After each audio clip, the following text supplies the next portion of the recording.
Praise the lord, హల్లెలూయా. మన ప్రభువును రక్షకుడును అతి త్వరలో రానైన యేసుక్రీస్తు వారి యొక్క పరిశుద్ధమైన నామములో మీ అందరికీ శుభములు తెలియజేస్తున్నాను.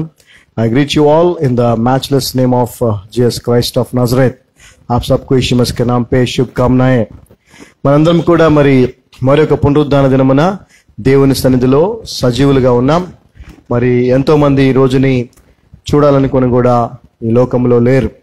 మరి వారు ఎక్కడికి వెళ్ళారు అనేది ప్రభువుకి మాత్రమే తెలుసు. మరి మనము దేవుని వాక్యానికి లోబడి జీవించే వారిగా మనము ఉండాలి అనేది వాక్యము మనకు స్పష్టంగా చెప్తా ఉన్నది. సో విశ్వాసి అని క్రైస్తవుడిని పిలుస్తున్నారంటే విశ్వాసం అనేది క్రైస్తవ జీవితంలో ఎంత అవసరమో మనకి అర్థమవుతా ఉంది. సో విశ్వాసము వినటం వల్ల విశ్వాసము కలుగును అనేటువంటి వాక్యాన్ని మనం ఎన్నోసార్లు విన్నాము, చదివాం. విశ్వాసం అంటే ఏంటో దాని యొక్క నిర్వచనము మరి చక్కగా 11వ అధ్యాయము కొరింథీయులకు రాసిన పత్రిక 11వ అధ్యాయంలో పౌలు గారు చక్కగా రాశారు. ఏం రాశారండి? విశ్వాసం అంటే ఏంటి? నిరీక్షించు వాటి యొక్క నిజ స్వరూపమా, లేని ఉన్నవనటకు రుజువై ఉన్నది అని. సో అసలు విశ్వాసం అంటే ఏంటి అనేటువంటి ఒక ఆలోచన మనకి రావాలి. ఎందుకనంటే విశ్వాసము యొక్క ప్రాధాన్యత మనకి తెలిసినప్పుడు వాక్యాన్ని ఎక్కువగా వింటాం. కానీ ఆ విశ్వాసము ఏ విధంగా మన జీవితాల్లో పనిచేస్తుంది అనేటువంటి విషయాన్ని మనం గ్రహించినట్లయితే యేసు ప్రభు వారు చాలా చోట్ల నీ విశ్వాసమే నిన్ను కాపాడింది, నీ విశ్వాసమే నిన్ను స్వస్థపరిచిందని ప్రభు అన్నారు. అదేవిధంగా విశ్వాసం లేకుండా దేవునికి ఇష్టమైనట అసాధ్యమని బైబిల్ చెప్తాను. సో ఈ విధంగా విశ్వాసానికి గనక సరైన అర్థము లేదంటే ఇంకొక పదాన్ని మనం చెప్పాలి అంటే ఏమి చెప్పొచ్చు? ఫెయిత్ ఈజ్ ఈక్వల్ టు అంటే దానికి ఇంకొక పదం ఏం పెట్టచ్చు అనే దాన్ని ఈ రోజున మనం తెలుసుకుందాం. Okay, right. 2 కింగ్స్ 2వ రాజులు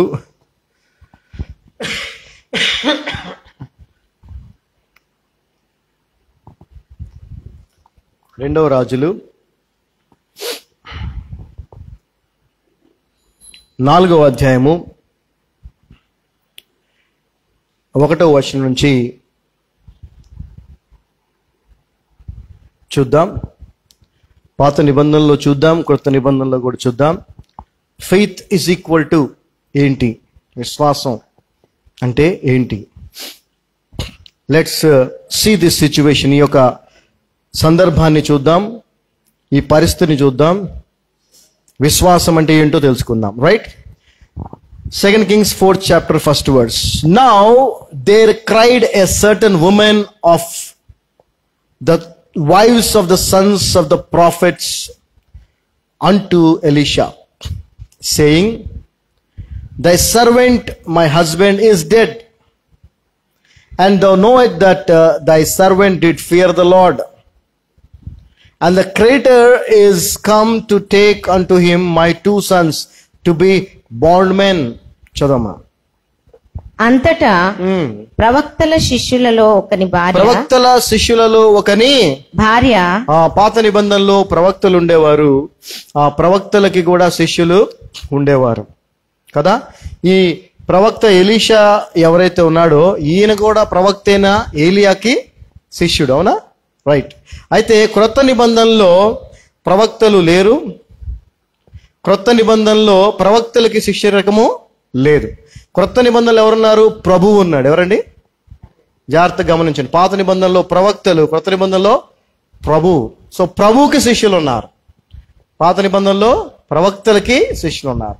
ఈ రోజున చాలా మంది వాళ్ళ పేర్లకు ముందు ప్రాఫిట్ అని పెట్టుకొని వాళ్ళకి శిష్యులుగా చాలా మందిని చేసుకుంటున్నారు. అది కూడా తప్పు, పాపము. అది పాత నిబంధన సంబంధించినటువంటి క్రియ.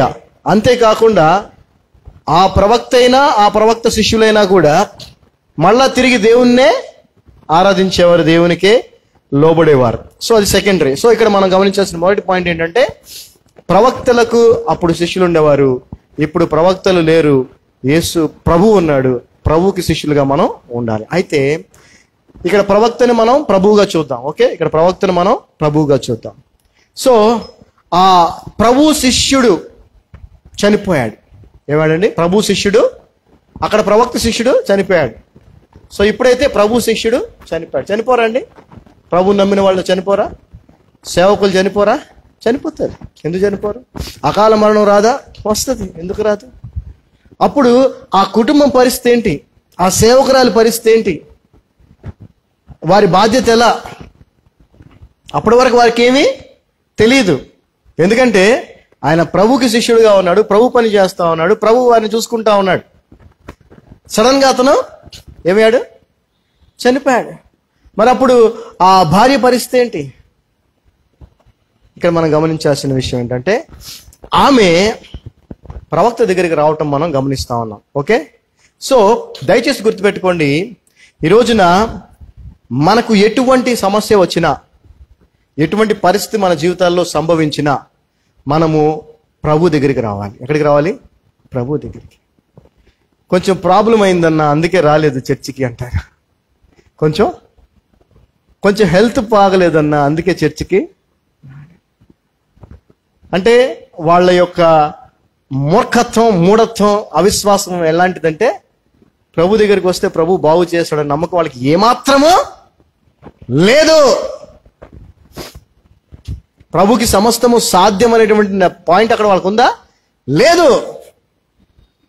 నేను ఊరెళ్ళాను, నిన్న బ్రదర్ ఫోన్ పెట్టారు, ఆ మెసేజ్ పెట్టారు, పీటర్సన్ బ్రదర్ ఈరోజు మెసేజ్ పెట్టారు, brother I'm going to Eluru cousin వెడ్డింగ్కి వెళ్తున్నాను, సర్వీస్ మిస్ అవుతున్నాను, నెక్స్ట్ వీక్ జాయిన్ అవుతానని పీటర్సన్ బ్రదర్ మెసేజ్ పెట్టారు. సో ఏది ఆ జీల్, ఆ ఇదేది అంటే దేవుడు అంటే ఏమాత్రం నమ్మకం, కనీస నమ్మకం కూడా లేనివారు వీళ్ళంతా. అయితే ఆమె సమస్యను చెప్పటానికి ప్రవక్త దగ్గరికి వచ్చింది, ప్రభు దగ్గరికి వచ్చాం. మనం కూడా ప్రభు దగ్గరికి రావాలి. అంతేకాదు 18వ వచనం మనం చూసినట్లయితే, సెకండ్ వర్స్ మనం చూసినట్లయితే, ఫస్ట్ వర్స్ లోనే ఇక్కడ మనం గమనించాల్సిన ఇంకో పరిస్థితి ఏంటంటే, ఈ యొక్క చనిపోయినటువంటి శిష్యుడు ఎవరైతే ఉన్నాడో అతడు దేవుని యందు భయము భక్తి కలిగినటువంటి వ్యక్తి. ఎవరండి? అంటే సాధారణమైన వ్యక్తి కాదు. ప్రవక్తని వెంబడిస్తూ దేవుని యందు భయము భక్తి కలిగిన వ్యక్తి. అంటే ఖచ్చితంగా మంచి మార్గములో జీవిస్తున్న వ్యక్తి. చదువు మా ఆలయం చదువు ఫస్ట్ వర్స్ లో. అంతటా ప్రవక్తల శిష్యులలో ఒకని భార్య నీ దాసుడైన నా పెనిమిటి చనిపోయెను, అతడు యెహోవా యందు భక్తి గలవాడై. ఎట్లా ఉన్నాడు ఆయన? యెహోవా యందు భక్తి గలవాడై. చాలా వరకు మనం అనుకోవచ్చు, అరే భక్తి పరులు, భక్తిగా ఉన్న వాళ్ళు కూడా ఎందుకు చనిపోతున్నారు? మరి అర్థం చేసుకోవాలా, బైబిల్ చెప్తా ఉంది ఆయనకి భక్తి పరులు అంటే చాలా ప్రేమ అని. హల్లెలూయా. యెహోవా యందు యెహోవా భక్తుల మరణము ఎంతో దేవునికి ఆనందం అని బైబిల్లో చెప్తా ఉంది. అంటే ఆయన దగ్గరికి మళ్ళీ వచ్చేస్తున్నారు కదా వాళ్ళు, ఆయనకి ఆనందం. సో అయితే ఇక్కడ ఆయన భక్తి గలవాడు, ప్రభువును ప్రవక్తను వెంబడిస్తున్నటువంటి వ్యక్తి, కానీ అకాల మరణము చెందాడు. సో చాలా చోట్ల మనం చూస్తూ ఉంటాం, క్రైస్తవుల కుటుంబాలు ఏదైనా జరగకూడదు జరిగితే మీకు దేవుడే ఉంటే ఇది ఎందుకు జరుగుద్ది అంటారు. ఇంకా అలాంటప్పుడు సేవకుడి విషయంలో జరిగినప్పుడు ఏమండి పెద్ద దేవుడు అని సేవకుడు చేశాడుగా, ఇలా చచ్చిపోయాడే అంటారు. కానీ అతను చనిపోవటమే కాదు, వాళ్ళ పరిస్థితి ఎలా అయిపోయిందో చూడండి అక్కడ.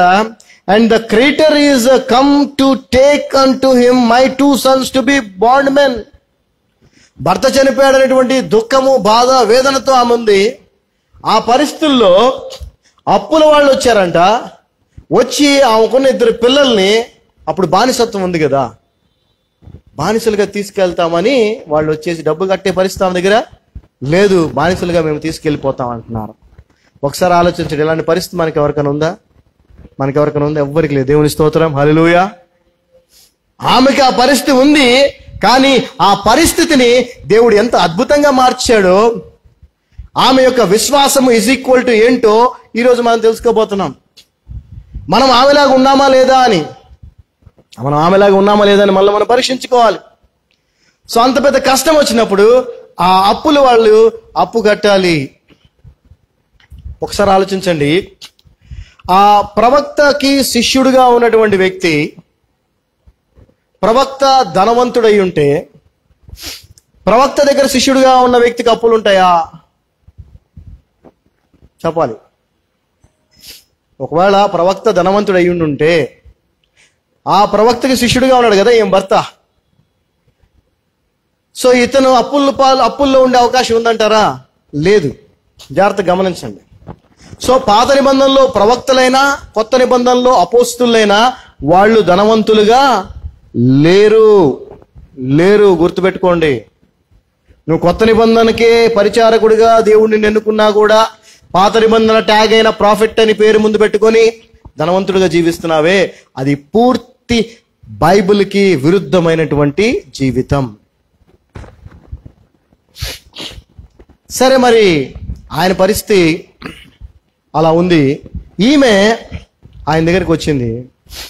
అయితే ఈమెకి ఉన్న విశ్వాసాన్ని మనం జాగ్రత్తగా గమనించాలి. ఆమె ఇంకా చుట్టుపక్కల వాళ్ళ దగ్గరకో, బంధువుల దగ్గరకో, స్నేహితుల దగ్గరకో వెళ్ళలా. ఎక్కడికి వచ్చిందండి? ప్రవక్త దగ్గరికే వచ్చింది. తన భర్త ఎవరికి శిష్యుడిగా ఉన్నాడో అతని దగ్గరికి వచ్చింది. అదేవిధంగా మనం ఎవరికి శిష్యులుగా ఉన్నాం? సో మనం ఎవరి దగ్గరికి వెళ్ళాలి? యేసు ప్రభు దగ్గరికి వెళ్ళాలి. మొదటిగా ఈ పని చేయట్లేదు క్రైస్తవ సమాజం. ఆ ప్రాఫిట్ అని పేరు పెట్టుకున్న పాస్టర్ దగ్గరికి పరిగెత్తున్నారు కానీ, ఇంకా వేరే వేరే సోర్సులు చూసుకుంటున్నారు కానీ ప్రభు దగ్గరికి రావట్లా.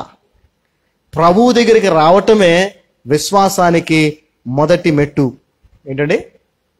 విశ్వాసం. నువ్వు విశ్వాసవి అనటానికి మొదటి మెట్టు ఏంటంటే ప్రభు దగ్గరికి రావటం, ప్రభువుని ఆశ్రయించటం. ఆమె ప్రభువుని ఆశ్రయించింది. తన భర్త వెంబడిస్తున్నటువంటి ప్రవక్తని మనం ఇప్పుడు ఏమంటున్నాం? ప్రభు అన్నాం. ప్రభువుని ఆశ్రయించింది. ఆమెకి సమాధానము దొరుకుద్ది అన్నటువంటి నమ్మకంతో, విశ్వాసంతో ఆమె వచ్చింది అక్కడికి. హల్లెలూయా. ఆ పరిస్థితుల్లో పానిక్ అవ్వలేదు, ఆ పరిస్థితుల్లో భయపడలేదు, ఆందోళన చెందలేదు. ఆమెకు ఒకే ఒక దిక్కు కనిపించాడు, అది తన భర్త వెంబడిస్తున్నటువంటి ప్రభు లేదా ప్రవక్త. అక్కడ ప్రభు వచ్చి ఆయనకి తన సమస్యను చెప్పింది. 2వ వచనం చూడండి. Elisha, and Elisha said unto her, what shall I do for thee? ఈ ప్రవక్త అంటున్నాడు, నేనేం చేయాలమ్మా నీకు? ఎలీషా, నా వలన నీకేమి కావాలను? గమనించండి. ఎలీషా మరి ఆమె పరిస్థితి చెప్పిందా? ఏం చెప్పింది? అయ్యా, ఇది భర్త చనిపోయాడు, నీకు ఆ విషయం తెలుసు, ఆయన దేవుడు భక్తులకి వెళ్ళాడు, నాకేమో 2 పిల్లలు ఉన్నారు, అప్పులోళ్ళు వచ్చారు. ఎలీషా దగ్గర డబ్బు ఉంటే ఏం చేస్తాడు? ఏం చేస్తాడు? ఇదిగోమ్మా తీసుకో. దేవుడి నుంచి కూడా ఇలాగే ఎక్స్పెక్ట్ చేస్తారు మనుషులు, విశ్వాసులు. వాళ్ళ ప్రాబ్లంకి సొల్యూషను దేవుడు ఇదిగో అని ఇస్తాడేమో అనుకుంటారు. అర్థమవుతుందా? Don't expect that way. అలా ఆయన దగ్గర లేదని కాదు, మొత్తం ఆయనదే. సో ఇక్కడ ప్రవక్త అంటాడు, అమ్మ నేనేం చేయగలను నీకు అన్నాడు. ఎందుకంటే ఆయన మానవ రీతిగా ఉన్నటువంటి ప్రవక్త కాబట్టి. మన ప్రభు అయితే అలా కాదు.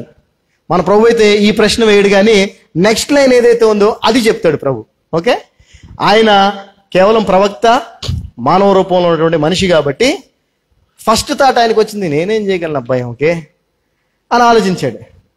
కానీ మన ప్రభు అయితే దేవుడు కాబట్టి, సృష్టికర్త కాబట్టి, మన సమస్యతో ఆయన దగ్గరికి వెళ్ళినప్పుడు నేను నీకేం చేయగలను అని ఆయన అయితే అనంటారా? అనడా? అనడు కదా? అనడా? రైట్, గుర్తుపెట్టుకోండి ఈ మాటను మీరు. అనడు కదా? అనడు. రైట్, గుర్తుపెట్టు, అది గుర్తుపెట్టుకోండి. అంటాడు అన్న కూడా చూపిస్తాను. ఓకే, అనడు. రైట్. అయితే అన్నాడు. ఆ మాటని వెంటనే అడిగాడు, tell me what has thou in the house? అసలు నీ దగ్గర ఏముందమ్మా, నీ ఇంట్లో ఏముంది చెప్పు అన్నాడు. ఏమన్నాడు? నీ ఇంట్లో ఏముందమ్మా చెప్పు అని అడిగాడు. నీ ఇరుగు పొరుగు వారందరి యొద్ద. And said thine handmaid hath not anything in the house save a pot of oil. అయ్యా, నా ఇంటి దగ్గర ఏముందని అడుగుతున్నట్టే అడిగితే సమాధానం చెప్పి, నా ఇంట్లో ఒక బుడ్డిలో కొంచెం నూనె ఉందయ్యా, అంతే, ఇంకేమీ లేదు. ఉంటే ఆ పరిస్థితులు ఎందుకు ఉంటుందా? ఏమీ లేదు. సో ఎప్పుడైనా గమనించండి, ఒక మెసేజ్ చెప్పాను అంతకుముందు, అద్భుతమైన వాక్యం అది. దేవునికి ఈ లోక సంబంధమైనటువంటి ఏదో గొప్ప గొప్ప ఏం అవసరంలా. నీ దగ్గర ఉన్నటువంటి సాధారణమైన వాటినే దేవుడు అద్భుతాలు ఆశ్చర్యాలు చేయడానికి ఏం చేయటాడు? వాడతాడు. హల్లెలూయా. మోషే చేతిలో ఉన్నటువంటి కర్ర దేవుడు వాడాడు దాన్ని. అది నార్మల్ ఒట్టి కర్రే అది, కానీ అది దేవుని చేతిలో పడినప్పుడు, దేవుని మాట చొప్పున దానిని వాడినప్పుడు, వినియోగించినప్పుడు దానితో ఎన్ని అద్భుతాలు చేసాడో మనం చూసాం. హల్లెలూయా. సో మన దగ్గర యేసుప్రభువు వారు కూడా అన్నారు, మీ దగ్గర ఏమున్నాయి అంటే, అయ్యా 2 చేపలు 5 రొట్టెలు. ప్రశ్న గుర్తుపెట్టుకోండి బాగా, నీ దగ్గర ఏముంది? నీ దగ్గర ఏముంది? ఆయన ఎప్పుడు కూడా పైనుంచి ఇసిరేయటమో లేకపోతే అనడు. నీ దగ్గర ఉన్న దాంతోనే, ఒక సాధారణమైన దానితోనే అసాధారణమైన దాన్ని దేవుడు చేస్తాడు. హల్లెలూయా. దానికి నీ నుంచి ఆయన కోరుకునేది విశ్వాసం. అయితే ఆ విశ్వాసం ఈజ్ ఈక్వల్ టు ఏంటి అనేది మనం ఈరోజు తెలుసుకుంటాం. ఓకే. సో ఆమెను అడిగాడు, అమ్మా ఏముంది నీ ఇంట్లో అంటే, అయ్యా ఓ బుడ్డిలో నూనె ఉంది అంతే, అంతకుమించి ఏమీ లేదు.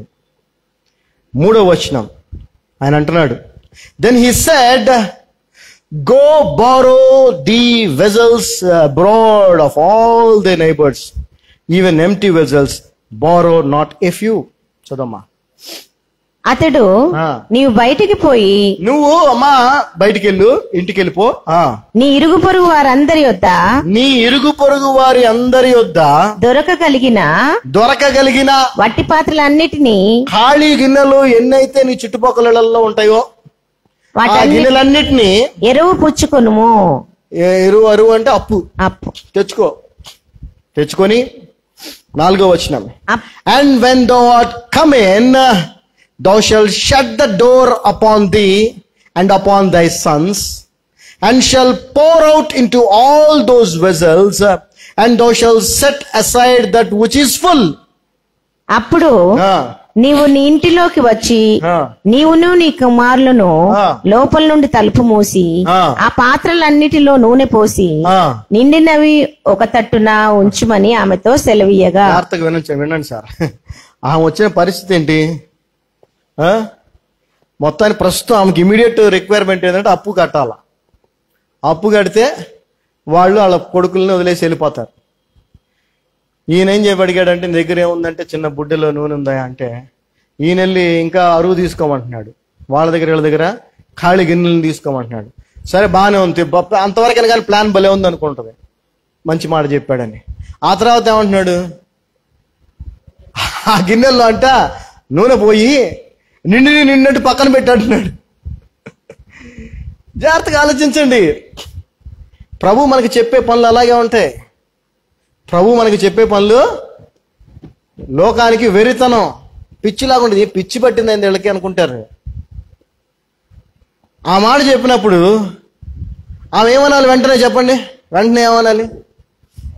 అయ్యా నా దగ్గర ఉంది బుడ్డలో నూనె కదా, నువ్వు అన్ని గిన్నెలు తీసుకొచ్చి అయ్యని నిమ్మంటున్నావేంటి? అయ్యేలా నిండుతాయి?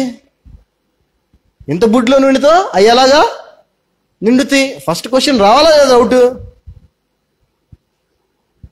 5వ వచనం చూడండి, and she went from him. ఏమి లేదండి. నెక్స్ట్ ఆయన ఏం చెప్పాడు, ఏం చేయమన్నాడు, అది వినింది, వెళ్ళిపోయింది అంతే. ఆమె అతని యొద్ద నుండి పోయి వెళ్ళిపోయింది అంతే. అంటే ఏమైనా క్వశ్చన్ వేసిందా? ఏమైనా క్వశ్చన్ అడిగిందా? డౌట్. అందుకే అర్థం చేసుకోండి, విశ్వాసము ఇజ్ ఈక్వల్ టు విధేయత. ఏంటండి? విశ్వాసము ఇజ్ ఈక్వల్ టు విధేయత. నాకు విశ్వాసం ఉంది, విశ్వాసం ఉంది అంటే సరిపోదండి. అది వాక్యం వింటున్నాను వినటం వల్ల విశ్వాసం వచ్చింది అంటే సరిపోదండి. అది విశ్వాసం యొక్క నిజ స్వరూపము విధేయత. ఏంటండి అది? చెప్పాడు. చెప్పగానే ఒక్క ప్రశ్న వేయలేదు, ఒక్క మాట అడగలేదు, అంటే అనుమానం లేదు, డౌట్ లేదు. అసలు ఇదేంద్రా బాబు, నేను ఈ పరిస్థితిలో వస్తే ఈయన ఎలా చెప్తాడు, ఏం లేదు. వెళ్ళిపోయిందండి. వెళ్ళిపోయిందంటే మనం అనుకోవచ్చు కోపంగా వెళ్ళిపోవచ్చుగా. మనకు కూడా ఇట్లాంటి తలతిక్క ఏమంటారు సమాధానమో లేదంటే పరిష్కారమో చెప్పాడు అనుకోండి. పెద్ద ఆయన దగ్గరికి వెళ్ళావు, అయ్యా నా పిల్లోడు ఏడుతున్నాడు అయ్యా, బాగా ఏడుతున్నాడు అని అంటే, ఇంకా కొట్టువాడిని బెల్ట్ తీసుకుని కొట్టు ఆపేస్తాడు ఏడుపు అన్నాడు అనుకోండి. అప్పుడు ఏమనిపిస్తుంది మనకి? ఇదే అసలు ఏడుస్తున్నాడు ఇంకా కొట్టమంటాడు ఏంటండి? ఆ ఏడుపు కారణం ఏంటో తెలుసుకొని టాబ్లెట్ వేయాలా, లేదా మందు చేయాలా, లేదా ఏదైతే పరిష్కారం చెప్తే బాగుంటుంది. కానీ ఇలా చెప్పాడని అనుకోవాలి కదా. అట్లేం లేదు. ఆమె అట్లా వెళ్ళాలా, ఆమె ఎలా వెళ్ళిందో చూడండి.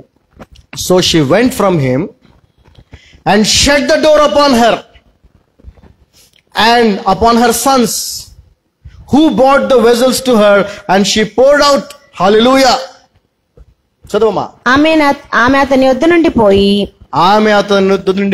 తానును కుమారును లోపల నుండి తలుపు మూసి కుమారులు తెచ్చిన పాత్రలలో నూనె పోసెను. ఏంటిది? ఇది విశ్వాసం అంటే ఏంటండి? ఇది విశ్వాసం. ఇదేంటిది? విధేయత. మళ్ళీ చెప్పేవాళ్ళరా బాబు అని అనుకుంటాం మనం కదా. మాకే కష్టాలు ఉన్నాయి, మాకే ఇబ్బందులు ఉన్నాయి, మా ఉన్నదే కొద్దిగా. అసలు ఏమన్నా అర్థం ఉందా నువ్వు చెప్పే దాంట్లో? ఇలాంటి మాటలు వస్తాయి.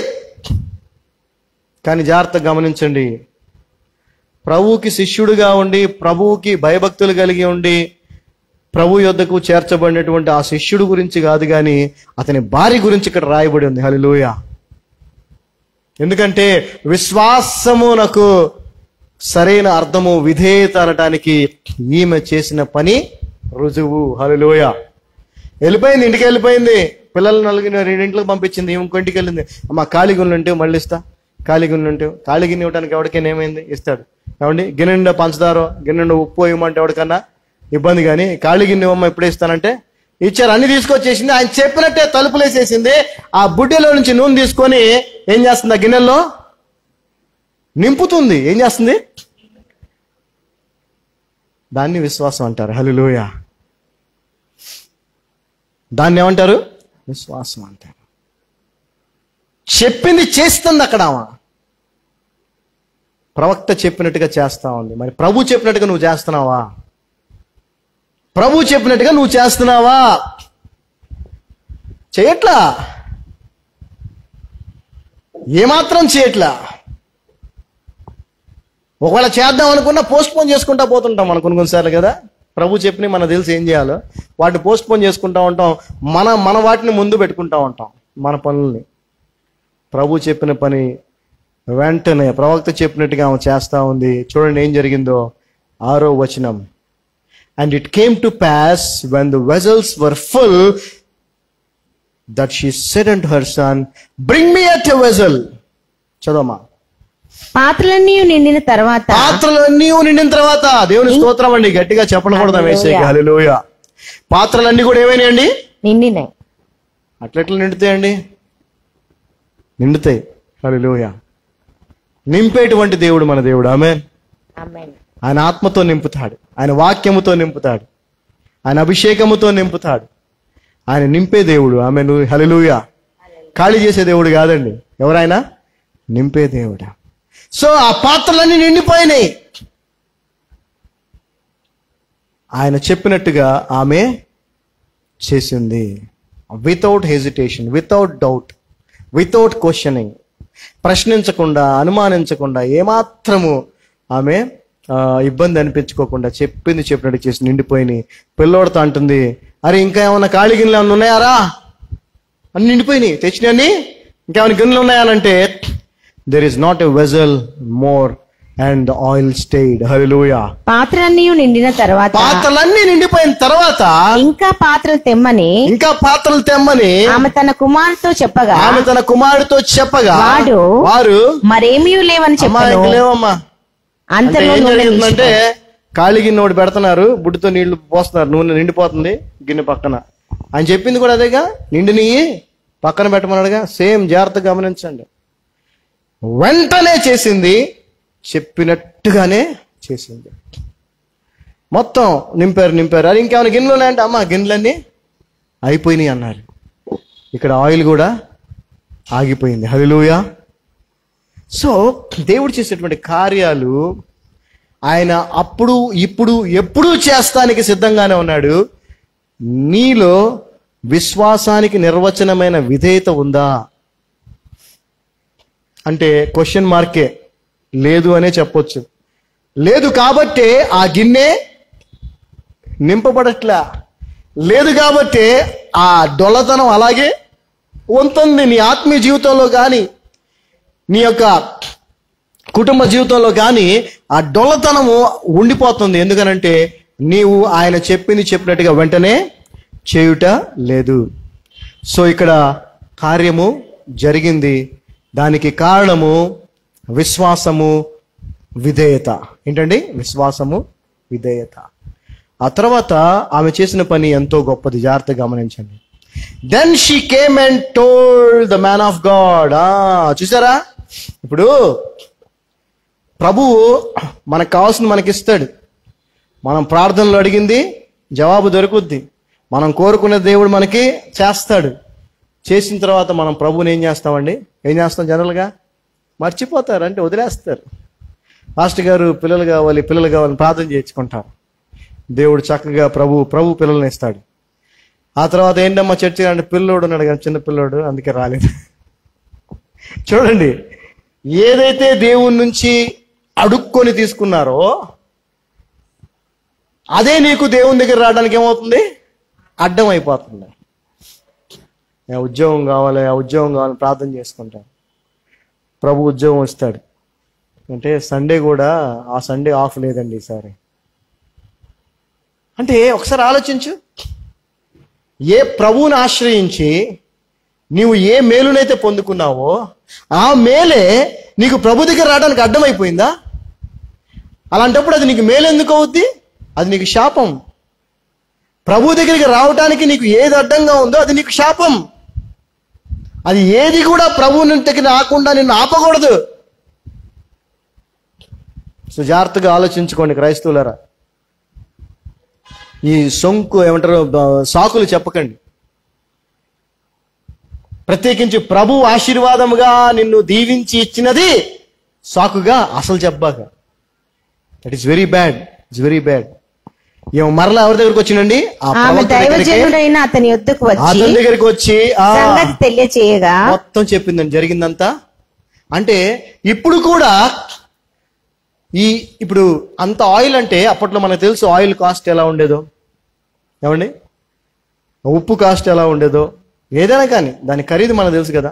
ఆమె ఎన్ని గిన్నెలు తెచ్చిందో అన్ని గిన్నెల నిండా నూనె వచ్చేసిందంటే నాకు తెలిసి ఆ ఊర్లో నూనె వ్యాపారం చేసేవాడి దగ్గర కూడా అంత నూనె ఉండకపోవచ్చు. అవునా? అంటే అప్పట్లో నూనె పెద్దగా వాడే ఐటెం కూడా కాదు కదా. ఆయిల్ పెద్దగా వాడే ఐటెం కాదు అప్పట్లో. ఏదైనా కాల్చుకోవటం ఇదే. ఏమండి, మనలాగా బిర్యానీలు, ఫ్రైలు అట్లాంటివి లేవుగా. అప్పుడు చాలా కొద్దిగా వాడేది, కొద్దిగానే దొరికేది, ఎంతో ఖరీదైంది. అయితే ఆమెకి కలిగిన మేలు విడిచిపెట్టి, జాగ్రత్తగా గమనించండి, ఆమెకి కలిగిన మేలుని అక్కడే విడిచిపెట్టి మళ్ళీ ప్రవక్త దగ్గరికి వచ్చింది. హల్లెలూయా. నువ్వేమో ఆ పిల్లవాడిని విడిచిపెట్టి సంఘానికి రాలేకపోతున్నావు. ఖాళీకి వదిలేమనట్లా. మీ అత్తయ్యకో అమ్మగారికో ఎవరికో అప్పచెప్పి రావచ్చుగా. లేదా ఆ పిల్లోడిని తీసుకొని రా. ఉద్యోగం చెప్పు, అయ్యా నేను ఆదివారం రాలేనండి, నేను క్రిస్టియన్, ఆదివారం చర్చికి వెళ్ళాలి, సహవాసంగా కూడుకుంటా మానొద్దని ప్రభు చెప్పాడు. ఆయన చెప్పింది నేను చేయాలి. అదే విశ్వాసానికి అసలైన అర్థం అని చెప్పగలిగే దమ్ముందా నీకు? నీవు బాస్తో ఉందా? నువ్వెట్లా విశ్వాసం అవుతావు? ఆమె ఆ మేలుని విడిచిపెట్టి ఆమె మళ్ళీ ప్రవక్త దగ్గరికి వచ్చింది. వచ్చినప్పుడు ఆయన ఏమన్నాడు చూడండి, sell the oil and pay thy డెప్ట్ and live thou and thy children of the rest. Hallelujah. చదవమ్మా. ఆమె దైవజనుడైన అతని యొద్దకు వచ్చి సంగతి తెలియజెప్పగా అతడు నీవు పోయి. జాగ్రత్త చూడండి, మళ్ళీ ఇక్కడ కూడా ఆయన చెప్పిందే చేయాలా. మేలు పొందుకున్న తర్వాత, మేలు పొందుకోక ముందు కూడా మనము ప్రభువు చెప్పినదే చెయ్యాలా. నువ్వు పోయి ఆ నూనెను అమ్మి నీ అప్పు తీర్చి మిగిలిన దానితో నీవును నీ పిల్లలను బ్రతుకుడని ఆమెతో చెప్పెను. అంటే ఏంటి? ఆ రోజు ఆమెకు లైఫ్ టైం సెటిల్మెంట్ జరిగిపోయింది. హల్లెలూయా. ఆమె విశ్వాసానికి నిజమైన అర్థం ఏదైతే ఉందో, విధేయత, అది చూపించుట వలన అప్పుడు ఉన్నటువంటి అవసరతే కాదు, జీవిత కాలము ఏ అవసరత లేనటువంటి జీవితాన్ని దేవుడు ఆమెకి అనుగ్రహించాడు. హల్లెలూయా. ఉందా మన దగ్గర ఇటువంటి విశ్వాసం? ప్రభు మందిరానికి రమ్మన్నాడు, వస్తున్నావా? అసలు బేసిక్ స్టెప్ అండి. ప్రభు దగ్గరికి రావాలి కదండి. ప్రభు దగ్గరికి రాకుండా ఏం సాధిస్తావు నువ్వు? ప్రభు దగ్గరికి రాకుండా ఏం సాధిస్తావు? బయట ఏం చేసి ఏం సాధిస్తావు? ప్రభు ఇచ్చిందే నీకు ఆటంకం అయిపోయిందా ఈ రోజున ప్రభు దగ్గరికి రావడానికి? విశ్వాసానికి అసలైన అర్థం విధేయత.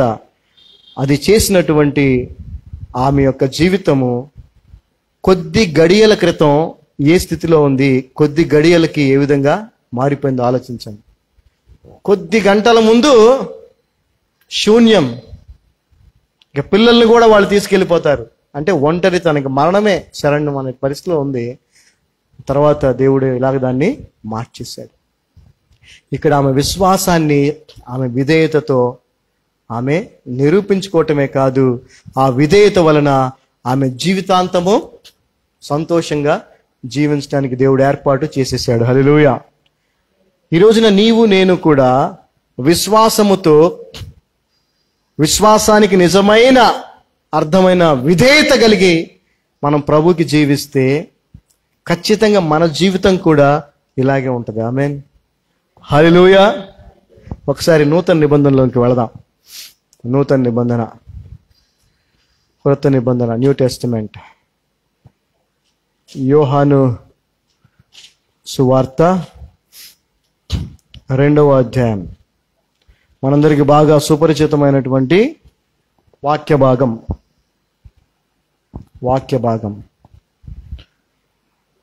John Gospel 2nd chapter.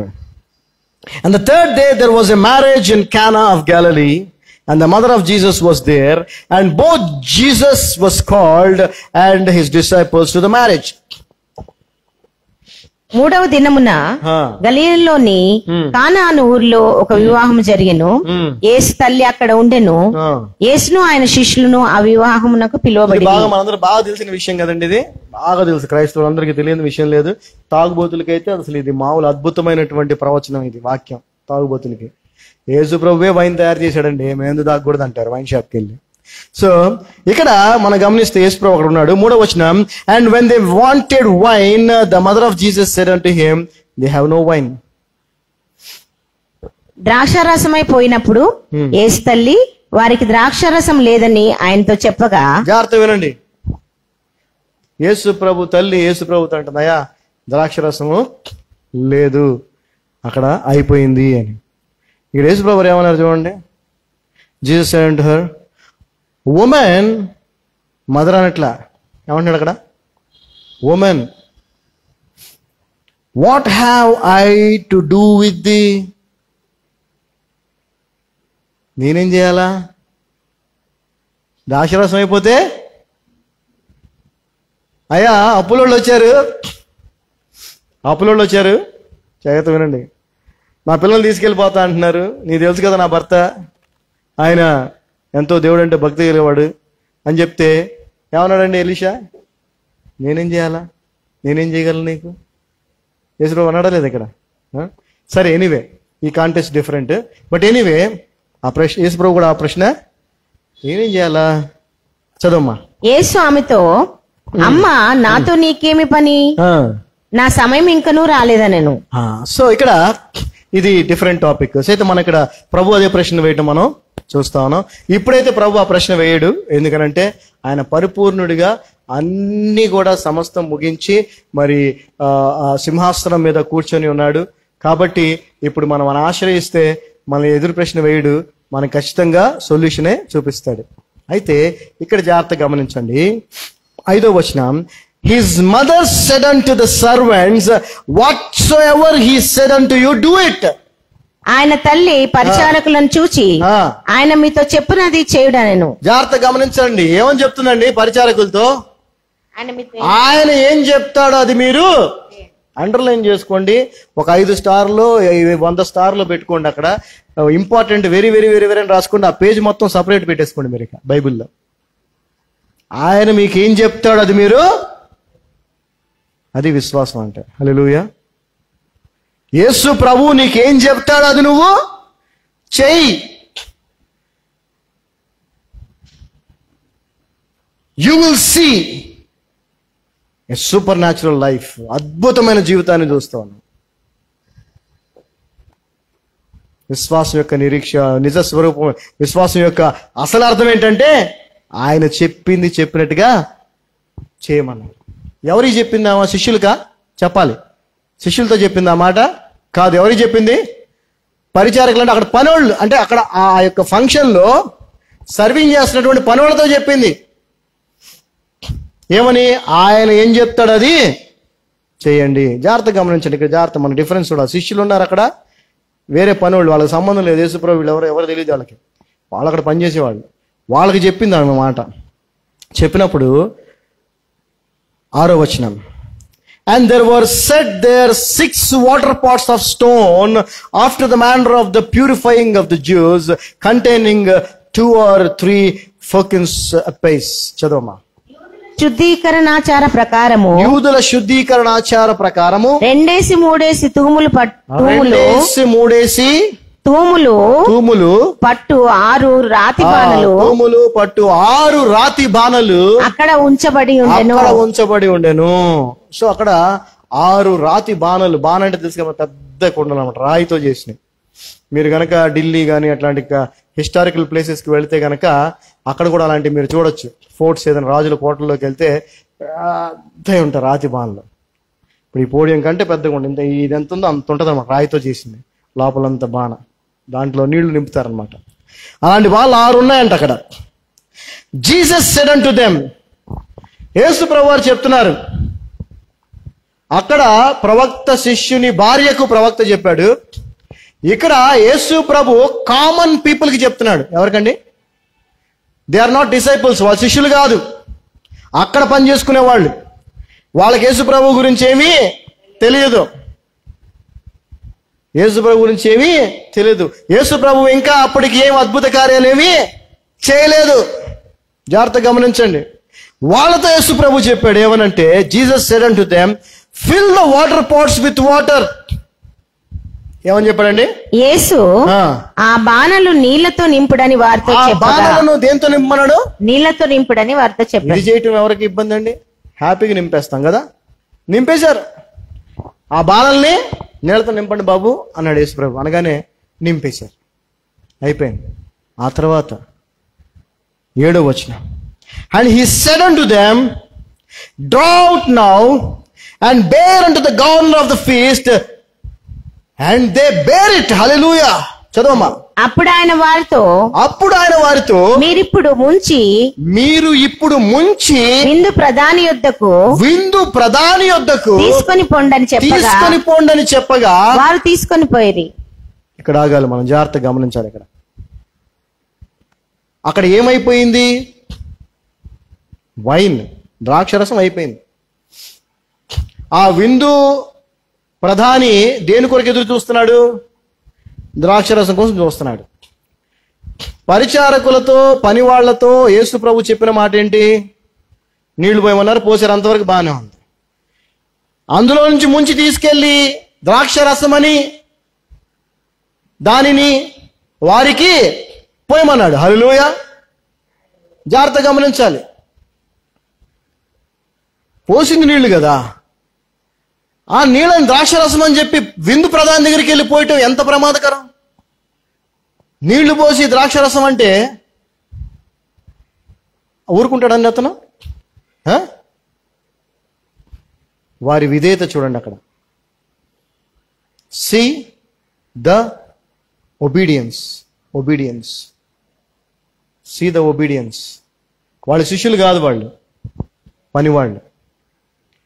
కానీ వాళ్ళు ఏం చేశారు తెలుసా? యేసు ప్రభు చెప్పినట్టుగా చేశారు. వెళ్ళి పోశారు. పోయిగానే 9వ వచనం, when the ruler of the feast had tasted the water, జాగ్రత్తగా వినండి, when the ruler of the feast had tasted the water, not wine. జాగ్రత్తగా గమనించండి. సో అంటే దాని అర్థం ఏంటి? ఆ బాణంలో వీళ్ళు ముంచినప్పుడు, ఆ బాణంలో వీళ్ళు ముంచి తీసినప్పుడు నీళ్ళలాగా అది అయినా కూడా వాళ్ళకి అనిపించలేదు. దేవుడు దాన్ని మార్చేశాడు. చూడండి, tasted the water that was made wine. చదవమ్మా. అప్పుడు ఆయన వారితో, మీరిప్పుడు ముంచి విందు ప్రధాని యొద్దకు తీసుకుని పొండని చెప్పగా వారు తీసుకుని పోయిరి.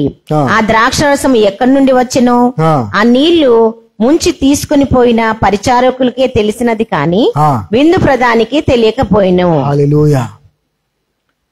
This is one of the greatest faith act of common people.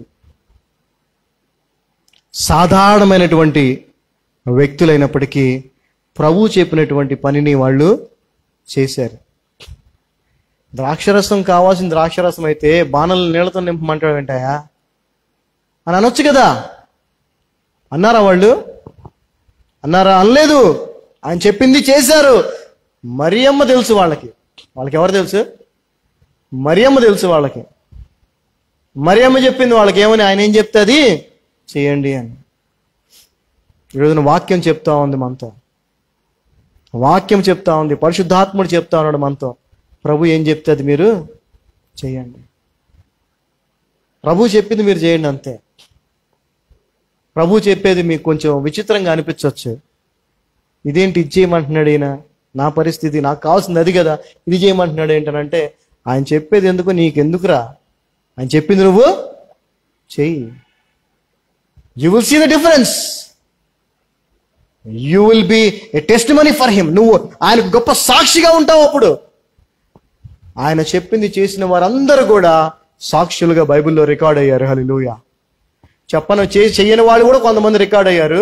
వాళ్ళు దేనికోసం? మనం అలా ఉండకూడదని, ఉండటం కోసం వాళ్ళు కూడా రికార్డెడ్గా మెన్షన్ చేయబడ్డారు కదా.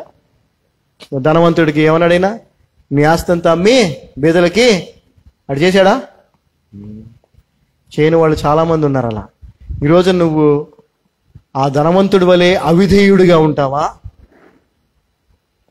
లేదంటే ఆ విధవరాలు వలె విధేయురాలుగా ఉంటావా? విధేయత, విశ్వాసము కాయిన్కి 2 sides. ఒక నాణెం ఉంటే దానికి 2 వైపులు ఉంటుంది కదా. ఒకవైపు ఒక ముద్ర, ఇంకో వైపు ఇంకొక ముద్ర ఉంటుంది. ఆ 2 వైపులు ఉంటేనే అది చెల్లుద్ది, లేకపోతే చెల్లదు. అదేవిధంగా విశ్వాసము, విధేయత అనేవి ఈ 2 ఉండాలి. ఈ 2 లేకపోతే పనిచేయదు. నువ్వు చేసే పని విశ్వాసంతో చేయకపోయినా పనిచేయదు కదా. విశ్వాసంతోనే చెయ్యాలి.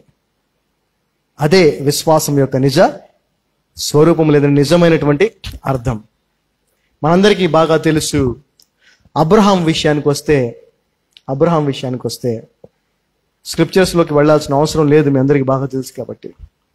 యేసు ప్రభు వారు అనగా తండ్రి అయిన దేవుడు అప్పుడు లేక 100 సంవత్సరాలు పైబడిన వయసులో అతనికి కుమారుణ్ణి ఇచ్చాడు. వాగ్దానాన్ని నెరవేర్చిన తర్వాత ఆ కుమారుణ్ణే బలిగా ఇవ్వమని అడిగాడా లేదా? అడిగినప్పుడు అబ్రహాము ఏమన్నా ప్రశ్నించాడా? అబ్రహాము ఏమన్నా డౌట్ పడ్డాడా, లేకపోతే బాధపడ్డాడా, లేకపోతే ఆవేశం చెందాడా? చెప్పండి. ఏమీ లేదు. ఆయన చెప్పాడు, ఇక రెడీ అయిపోయాడు అంతే. ఇంట్లో సారమ్మ చెప్తే పోనీదని ఆమె ఎందుకు ఒప్పుకుంటుంది? ఒప్పుకోదుగా, లేడీస్ ఒప్పుకోరుగా. కాబట్టి ఆమె చెప్పకుండా పొద్దున్న లేచి వాడిని కూడా లేపుకొని ఇద్దరు పనులు తీసుకొని బయలుదేరాడు. విధేయతకు ఇంతకంటే గొప్ప నిర్వచనం ఇంకెవరు మనం చెప్పలేం. కొండలో నీళ్లు పోయటంలో పెద్ద విషయం ఉంది, పోతాం మనం కూడా, ఏమైనా అయిద్దేమో లేని. అయితే అయింది, లేకపోతే లేదు. ఏమండి, అంతేనా? ఓ రాయేద్దాం అన్నట్టుగా చేస్తామేమో. కానీ ఇది అబ్రహాము చేసింది. చేయగలవా నువ్వు? లేక 100 సంవత్సరాలు పైబడినటువంటి వయసులో ఉన్నటువంటి వ్యక్తికి వాగ్దాన పుత్రుడిగా అనుగ్రహించబడిన కుమారుణ్ణి మళ్ళీ బలిగా అడిగాడు, సిద్ధపడ్డాడు. ఈరోజు ఇంత మీకు చెప్పాను, మీకు 4 సంవత్సరాలు అయిందండి పిల్లలు లేరు, 8 సంవత్సరాలు అయింది పిల్లలు లేరు, ప్రార్థన చేసుకుంటారు, పిల్లోడు పుడతాడు. ఆ పిల్లోడే ప్రభు దగ్గర రావడానికి నీకు అడ్డం అయిపోతున్నాడు. ఆ పిల్లోడేం బలి అడగట్లేదుగా, ప్రభు అడుగుతున్నాడా? ఇంక అడిగితే ఇంకేం చేస్తావో? వామ్మో, యేసు ప్రభు అంటే ఏందో అనుకున్నా, నా కొడుకుని బలి ఇవ్వమంటాడా? ఇంతేగా, అవసరంలా ఈ దేవుడు వద్దు, ఈ మతం వద్దు, నాకు నా కొడుకు నేను హ్యాపీగా బతుకుతా. వెళ్ళిపోతారు లేదా? వెళ్ళిపోతారు. ఆయన మన నుంచి కోరుకుంటుంది అలాంటిది కాదు. అందుకే విశ్వాసులకు అబ్రహాం ఏమయ్యాడు? తండ్రి. అంటే అబ్రహాము విధేయులకు తండ్రి. హల్లెలూయా. అబ్రహాం ఎవరికి తండ్రి అండి? విధేయులకు తండ్రి. విశ్వాసులకు తండ్రి అంటే విధేయులకు తండ్రి. విధేయత చూపించని నువ్వు నేను అబ్రహాం వారసులం కాము. ఆ విధేయతలో విజయం ఉంది. విధేయతలోనే విజయవంతమైన క్రైస్తవ జీవితం ఇమిడి ఉంది. విధేయత చూపించకుండా నువ్వు విజయవంతమైన క్రైస్తవ జీవితాన్ని జీవించలేవు. ఎంత ప్రాకులాడినా, ఎంత కష్టపడినా అది వ్యర్థమే. విశ్వాసము is equal to విధేయత. Faith is equal to obedience. ఏది ప్రభు చెప్తే అది మీరు చెయ్యండి, ఆయన ఏం చెప్తే అది చెయ్యండి అంది Mariyamma. So let's do what ever Jesus asked us to do and be the children of the father of obedience. విశ్వాసమునకు తండ్రిగా అప్పుడు అబ్రహాం ఉన్నాడు. క్రొత్త నిబంధనలో విశ్వాసమునకు కర్తగా యేసు ప్రభు ఉన్నాడు. సో విశ్వాసమునకు కర్త అయినటువంటి ప్రభువుకి విధేయులుగా మనం ఉన్నప్పుడు నిజముగా విశ్వాసం మనము కలిగి ఉన్నట్టు. మన పరిస్థితులు ఎంత భయంకరంగా మారొచ్చు, మారకూడదని ఎక్కడా లేదు, మారతాయనే ఉంది. ఇబ్బందులు, కష్టాలు, భయంకరమైన పరిస్థితులు వస్తాయనే ఉంది. సుఖమైన జీవితాన్ని బైబిల్ గ్రంథం ఎప్పుడు ప్రామిస్ చేయట్లా. కానీ ఆ కష్టములను సాక్ష్యాలుగా మార్చేటువంటి కృప ఇస్తానని ఆయన వాగ్దానం చేశాడు. హల్లెలూయా. నా కృప నీకు చాలును. అయ్యా ఈ ముళ్ళు తీసే అని ముమ్మారు ప్రార్థన చేశాడు పౌలు. ఆయనకు వచ్చిన సమాధానం ఏంటి? ఓకే, తీసేస్తున్నా, లేకపోతే తీయను. ఈ రెండు ఏమైనా వచ్చినాయా? తీసేస్తున్నా ప్రభు, తీనన్నాడా? ఏమన్నాడు? నా కృప నీకు, మనకు చాలదా? చాలు అయ్యా, నీ కృప నాకు చాలు. అందుకే నేను ఎప్పుడు చెప్తూ ఉంటాను, చాలామంది బైబిల్ని పరిశోధిస్తున్నారు, అసలు నవిలి పిండి చేసేస్తున్నారు. దాని మీద మళ్ళీ బైబిల్కి సరిపోదన్నట్టు పుస్తకాలు రాస్తున్నారు. ఇవన్నీ పక్కన పెట్టండి నాయన. ఏ కొద్ది విషయాలు ప్రభువు మాటలు నీకు తెలుసో, చెప్పాడో చేయమని, అయ్యి తూచా చెప్పకుండా చెయ్యి చాలు. నీకు తెలిసినంత వరకే. ఇక కొత్త తెలుసుకొని చేద్దామనే ఆలోచన కూడా అవసరం. తర్వాత చేద్దుగా. ముందు తెలిసినవి ఉన్నాయి కదా, ముందు చెప్పినవి ఉన్నాయి కదా, ఖచ్చితంగా చెప్పినవి ఉన్నాయి కదా. నిన్ను వల్ల నీ పొరుగువాన్ని అది చేయరా బాబు. మనం ఎందుకు చేస్తామండి? చెయ్యం. మనం మాత్రం విశ్వాసులం, సేవకులం, పెద్ద పెద్ద పాస్టర్లం, గొప్ప వాళ్ళం. సో దయచేసి అర్థం చేసుకోండి. విధేయత ఈజ్ ఈక్వల్ టు విశ్వాసం. ఆ స్త్రీ ఎంత గొప్పగా తన విశ్వాసాన్ని విధేయతతో నిరూపించుకుందో, అటువంటి విధేయతనే మనము యేసు ప్రభు చెప్పినప్పుడు ఆ పరిచారకులు చేయటం మనం చూసాము. ఇక విశ్వాసులకు తండ్రి అయినటువంటి అబ్రహాం గారి గురించి అయితే మనం చెప్పుకోనక్కర్లేదు. కుమారుణ్ణి బలి ఇవ్వటానికి ఆయన సిద్ధమైపోయాడు, విధేయత చూపించగలిగాడు. కాబట్టి మనందరం కూడా అటువంటి విధేయతను, ఆ విధేయతతో కూడిన విశ్వాసాన్ని కలిగి ఉందాం. ప్రభు యొక్క సేవలో, ప్రభు యొక్క పనిలో ముందుకు సాగిపోదాం. హల్లెలూయా. అందరు లేచి నిలబడినట్లయితే ప్రార్థన చేసుకొని ఆశీర్వాదముతో ఈ యొక్క ఆరాధనని ముగించుకుందాం. దానికి ముందు మరి కొద్ది విషయాలు చెప్పాలని ఆశపడుతున్నాను. మరి సంఘం యొక్క సభ్యులు అందరూ కూడా వారి వారి అవసరతలు ఉన్నప్పుడు మాత్రమే వారికి సంఘము, సేవకులు గుర్తు వస్తున్నారు. అది చాలా ప్రమాదకరమైన పరిస్థితి వాళ్ళకే. ప్రభువు లేదా సంఘము మనకి ఈ లోకంలో జీవించినంత కాలము అత్యవసరమైన వారు వాళ్ళు. ప్రభు శరీరమైన సంఘం ఏదో యూజ్ అండ్ త్రో లాగా గనక మీరు దాన్ని ట్రీట్ చేస్తే నష్టపోయేది మీరే అనేటువంటి విషయాన్ని తెలియజేస్తూ ప్రార్థన చేసుకుందాం. తండ్రి, మీ యొక్క అపారమైన కృపను బట్టి వందనాలు. మీ కృప చేత, మీ ప్రణాళిక చొప్పున అద్భుతమైన వాక్యాన్ని మాకు ఇచ్చారు, అద్భుతమైనటువంటి విధేయతను మాకు తెలియజేశారు. అవును ప్రభువా, ఆ స్త్రీ ఎలాగైతే ప్రవక్త చెప్పినట్టుగా చేసి తన జీవితాన్ని మార్చుకుందో, మేము కూడా నీవు చెప్పినటువంటి క్రీస్తు బోధను అనుసరించి జీవించి మా జీవితాల్ని కూడా అద్భుతంగా మార్చుకునే కృపను మాకు దయచేయమని నజరేయుడనే నామమున ప్రార్థిస్తున్నాం తండ్రి. ఆమేన్, ఆమేన్, ఆమేన్. We are all blessed. God blessed us.